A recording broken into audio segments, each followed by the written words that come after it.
শেষ কবে মাছ মাংস পাতে তুলেছেন তাও মনে করতে পারেন না।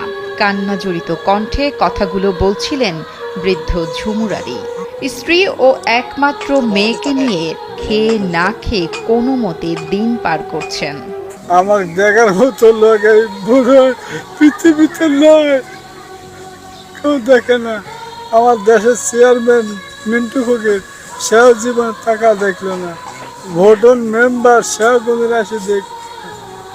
ওই 10 বার আত্মীয় মেম্বার, সেও আসেনি। মাতব্বররা দেখে না।